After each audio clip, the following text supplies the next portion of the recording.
கர்த்தராயிருக்கிற இயேசுவின் நாமத்திலே உங்களுக்கு கிருபையும் சமாதானமும் உண்டாவதாக.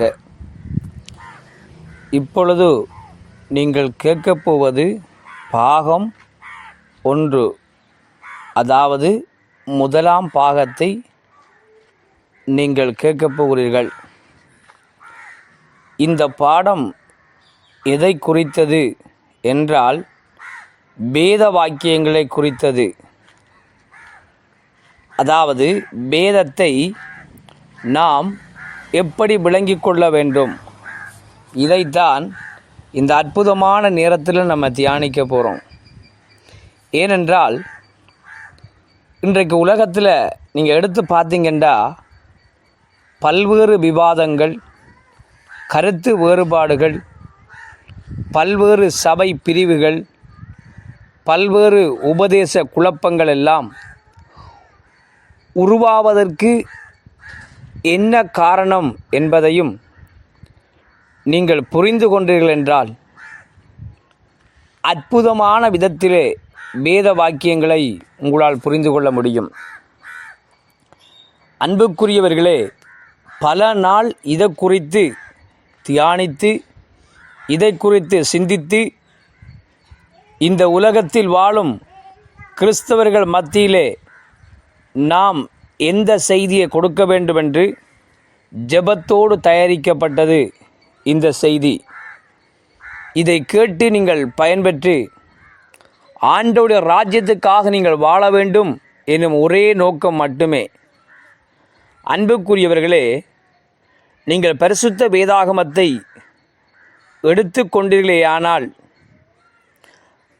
66 புத்தகம், 1189 அதிகாரம், 31,173 வசனங்கள் பரிசுத்த வேதாகமத்தில் இருப்பதை நம்மால் பார்க்கலாம். இந்த 66 புத்தகம் 2 பிரிவுகளாக இருக்குது. 1 பழைய ஏற்பாடு, 2 புதிய ஏற்பாடு. பழைய ஏற்பாடு 39 புத்தகங்களாகவும், புதிய ஏற்பாடு 27 புத்தகங்களாகவும் இருக்கிறது. இவ்விரண்டையும் இணைத்தால் 66 புத்தகம் வருவதை நம்மால் பார்க்க முடியும். ஒரு கேள்வியும் கூட மனதில் எழலாம், ஐயா, நாங்கள் 15 வருஷ கிறிஸ்தவர்களாச்சே, நீங்கள் அடிப்படை விஷயத்தை எங்களோடு ஏன் பேசுகிறீர்கள் என்று கேட்டால், நீங்கள் அங்கதான் தவறுகிறீர்கள் என்பதனை பதிவு செய்கிறேன். ஏன் நான் அப்படி பதிவு செய்கிறேன் என்றால், அதுக்கு ஒரு பிரதான காரணம் உண்டு. 20 வருஷ கிறிஸ்தவனாகியும் வேதம் எப்படி வகுக்கப்பட்டது, அது எப்படி தொகுக்கப்பட்டது, அது எப்படி நம்முடைய கையில் கிடைத்தது என்பதையெல்லாம் தெரியாமல் கிறிஸ்தவம் தடுமாறி கொண்டிருக்கிற உலகத்தில்தான் நாம் வாழ்ந்து கொண்டிருக்கிறோம். அன்புக்குரியவர்களே, நீங்கள் இதை குறித்து ஆழமாய் நிதானிக்க வேண்டும், தியானிக்க வேண்டும், தேடி பார்க்க வேண்டும். ஏன் இதை குறித்து நான் இவ்வளவு அழுத்தி விரிவாய் நான் பேசுகிறேன் என்றால், கிறிஸ்தவ உலகம் பல்வேறு வித்தியாசங்களினாலே தடுமாறுகிறதை நீங்கள் பார்க்கலாம். கடந்த நாட்களில் நான் ஒரு இடத்துக்கு பிரசங்கத்துக்கு போயிருந்தேன். அதில் வேத புத்தகம் எத்தனைன்னு கேட்டபோது தடுமாறின மக்களை நான் பார்த்திருக்கிறேன். அதை பார்த்தபோதுதான் எப்படியாகிலும் இந்த மக்களுக்கு, கிறிஸ்தவ உலகத்துக்கு இதை சொல்ல வேண்டும் என்று நான் விரும்பினேன். பல்வேறு தலைப்புகளிலே ஏற்கனவே நான் பல்வேறு வாட்ஸ்அப் குழுவில் அல்லது அந்த குரூப்பில் நான் பதிவு செய்திருக்கிறேன். பல்வேறு தலைப்புகளில் அதை பதிவு செய்திருக்கிறேன். அதை பார்த்து அநேகர் பிரயோஜனம் அடைந்திருக்கிறீர்கள், பயனடைந்திருக்கிறீர்கள். அதை அநேகர் ஒரு குறிப்பாக எழுதி அநேகருக்கு நீங்கள் படிப்பித்ததாய் உங்கள் சாட்சிகளெல்லாம் எனக்கு சொல்லியிருக்கிறீர்கள். அது தேவனுடைய நாமத்துக்கு மகிமை உண்டாவதாக. நீங்கள் இன்னும் அப்படித்தான் குறிப்பெடுத்து பல்வேறு மக்களுக்கு இதை எப்படியாகிலும் நீங்கள் கொண்டு சேர்க்க வேண்டும் என்று நான் விரும்புகிறேன். பிரியமானவர்களே, ஒரு காரியத்தை மாத்திரம் சொல்ல விரும்புகிறேன். இந்த பரிசுத்த வேதாகமத்தில் மொத்தம் 66 புத்தகங்கள் உண்டு. இந்த 66 புத்தகத்தையும் தனித்தனியாக இருந்த புத்தகங்களை ஒன்றாய் தொகுத்து எடுத்தது தான் ஒரு பைபிள். பைபிள் என்பது ஒரு நூலகத்தை போல் இருக்கிறது. நீங்கள் மேலே பார்க்கிறீர்களே அட்டவணை, அது ஒரு நூலக அறிமுகத்தை போல் இருக்கிறது. அதற்கு உள்ளுக்குள் நீங்கள் போய் பார்க்கிற போது தான் பல்வேறு விதமான பொக்கிஷங்கள் அடங்கி இருக்கிறது. உதாரணத்துக்கு, நீங்கள் ஒரு ஹோட்டலுக்கு போனீங்களா என்றால், அதாவது உணவக விடுதி என்று சொல்லுவாங்க. உணவக விடுதி, சாப்பிடும் இடம் அல்லது சாப்பிடும் இடம். அந்த சாப்பிடும் இடம் அல்லது உணவக விடுதிக்கு நீங்கள் போனீர்களே ஆனால் அதில் ஒரே விதமான சாப்பாடு இருக்காது. அதில் பல்வேறு சாப்பாடு இருக்கும், பல்வேறு விதமான உணவுகள் இருக்கும்.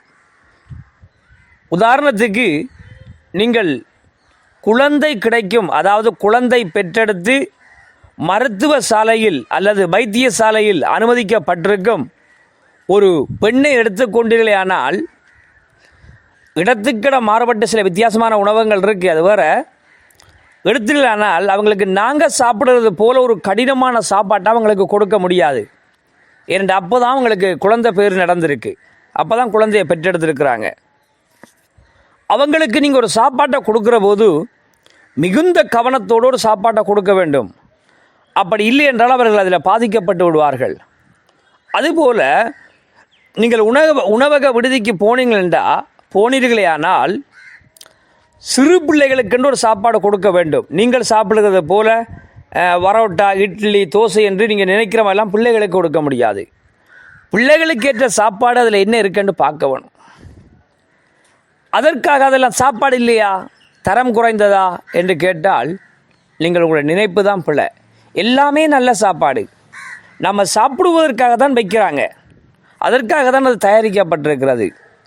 ஆனால் விடயம் என்னவென்றால், அந்த சாப்பாட்டை நாம் எப்படி சாப்பிட வேண்டும், அந்த சாப்பாட்டை யார் சாப்பிட வேண்டும், அந்த சாப்பாடு யாருக்கு தகுதியான சாப்பாடு என்பதையெல்லாம் நாம் தான் பகுத்து பார்க்க வேண்டும். அதுபோல் நீங்கள் கையில் வைத்திருக்கிற 66 புத்தகங்களை அடங்கிய இந்த பைபிள் எல்லாருக்கும் ஒரு செய்தியை சொல்லியிருக்கு, எல்லோருக்கும் பேசியிருக்கு. ஒரு நாளும் இயேசு அறியாதவனுக்கு பேசியிருக்கு. எல்லாம் படித்தவன் ஞானி கல்விமான் என்று சொல்கிறவனுக்கு பேசியிருக்கு. பெண்களுக்கு பேசியிருக்கு. ஆண்களுக்கு பேசியிருக்கு. அதிகாரிகளுக்கு பேசியிருக்கு. அரசர்களுக்கு பேசியிருக்கு. சாதாரண பாமர மக்களுக்கு பேசியிருக்கா? ஆம். இப்படி பரிசுத்த வேதாகமம் பேசியிருக்க நாம் கண்மூடித்தனமாய் அதை பார்த்துவிட்டு அங்கிருந்து ஒரு செய்தியை திரித்து அதை மக்களுக்கு சொல்லுகிற போது இடறி விழுவார்கள் அல்லவா? சிந்தித்து பாருங்க. ஆகையினால எந்த மக்களுக்கு எதை கொடுக்க வேண்டும் என்று தெரிவதற்கு முன்னதாக நாம் எப்படி அதை நாம் விளங்கி கொள்ள வேண்டும். உதாரணத்துக்கு, ஒரு சாப்பாடை சமைச்சு வச்சா அதை எப்படி சாப்பிட வேண்டும்ன்ற ஒரு முறை இருக்குது இல்லையா? அதுபோல தான் பரிசுத்த வேதாகமத்தை எடுத்துக்கொண்டீங்கண்டா நீங்கள் அதை எப்படி படிக்க வேண்டும், எப்படி விளங்கி கொள்ள வேண்டும் என்றெல்லாம் அங்கே வேதாகமத்தில் உண்டு. நீங்கள் அடிப்படையாய் சில விஷயங்களை புரிந்து கொண்டாதான் ஆழமான விடயங்களுக்கு போக வேண்டும். இன்றைக்கு அநேகர் வேதம் சார்ந்து பல்வேறு புத்தகங்களை படிக்க முற்படுகிறார்கள். நான் அதை தடை என்று சொல்லவில்லை, அதை பிழை என்று சொல்லவில்லை. ஆனால் என்னுடைய கேள்வி என்னவென்றால், நீ வெளி புத்தகங்களை படிக்க முன்பதாக பரிசுத்த வேதாகமத்தை குறித்த, பைபிளை குறித்த ஒரு தெளிவான அறிவு உனக்குள் வந்துவிட்டதா? எந்த பகுதியில் என்ன இருக்கென்று உன்னால் புரிந்து கொள்ள முடிகிறதா? பரிசுத்த வேதாகமத்தை புரிந்து கொள்ள உனக்கு நேரமில்லை, அதை புரியவில்லை என்றால் அன்புக்குரியவர்களே, நீங்கள் சிந்தித்து பார்க்க வேண்டும். வெளி புத்தகத்தை புரிந்து கொண்டு நீங்கள் என்ன செய்ய போகிறீர்கள்? அன்பானவர்களே, இந்த விஷயத்தில் நீங்கள் மிக கண்ணும் கருத்துமாக இருக்க வேண்டும். இதில் மிக தெளிவாய் நீங்கள் இருக்க வேண்டும் நான் விரும்புகிறேன். ஏன் காரணம் என்றால், நீங்கள் ஆழமான மகத்தான சத்தியத்தை நீங்கள் புரிந்து கொள்ள வேண்டும். நீங்கள் வெளிப்புத்தகத்தை படிக்க முன்பதாக நீங்கள் உள்ளுக்குள் இருக்கும் பரிசுத்த வேதாகமத்தை நீங்கள் பல முறை படிக்க வேண்டும். எனக்கு தெரிய எனக்கு எண்ணிக்கை நான் எண்ண இல்லை, ஆனால் கடந்த நாட்கள் நான் ரசிக்கப்பட்ட ஆரம்பத்தில் ஒரு நாளைக்கு 2, 3, 4 புத்தகம் பைபிளந்து படிப்பேன். உதாரணத்துக்கு நீங்கள் எடுத்துக்கொண்டீங்கண்டா கலாத்தியர், எபேசியர், பிலிப்பியர், கொலோசையர், இதை ஒரு நாளைக்கு படிப்பேன். அப்படியே அதுக்கப்புறம் பார்த்தீங்கன்னா நீங்கள் 1 தெசலோனிக்கர், 2 தெசலோனிக்கர், 1 தீமோத்தேயு, 2 தீமோத்தேயு, இதை ஒரு நாளைக்கு படிப்பேன். தீத்து வரைக்கும் படிப்பேன். பிறகு பார்த்தீங்கன்னா பிலேமோன், எபிரேயர், இதெல்லாம் ஒரு நாளைக்கு படிப்பேன். 1 பேதுரு, 2 பேதுரு, 1 யோவான், 2 யோவான், 3 யோவான், இது அவ்வளோதான் அப்படியே படிப்பேன். பிறகு யூதா வெளிப்படுத்தின விசேஷத்தை நான் ஒரே நாளில் படிப்பேன். இப்படி நான் படித்ததற்காக சொல்லலை, மிக தீவிரமாய் படித்து சத்தியத்தை கற்றுக்கொள்ள வேண்டும் என்று வாஞ்சித்ததுனால தான் இன்றைக்கு பல மணி நேரம் உங்களோடு என்னால் சத்தியத்தை பேச முடியுது. ஆதியாகமம், அந்த ஆதியாகமத்தை சில நேரத்தில் நான் ஒரே நாளே படிச்சிருக்கிறேன். காலையிலையும் மதியம் பின்னால் தொட்ட ஒரே நாளில், யாத்திரை ஒரே நாளில் முடிச்சிருவேன், லேவியராமண்டா ஒரே நாளில் முடிச்சிருவேன், என்னாகமண்டா ஒரே நாளில் முடிச்சிருவேன். அப்படி முடித்து நம்ம படிக்க கற்றுக்கொள்ளுகிற போது தான் தேவனுடைய மகத்தான காரியங்கள் வெளிப்படும். நீங்கள் எதுக்கு நேரம் செலவிடுறீங்க? சிந்தித்து பாருங்கள். ஆகையினாலே நாம் தொடர்ந்து தொடரப் போகிறோம்.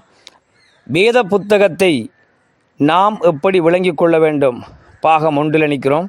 தொடர்ந்து தொடருவோம். தேவ கிருபை உங்களோடு கூட இருக்கட்டும். ஆமேன். Please make a note of sheet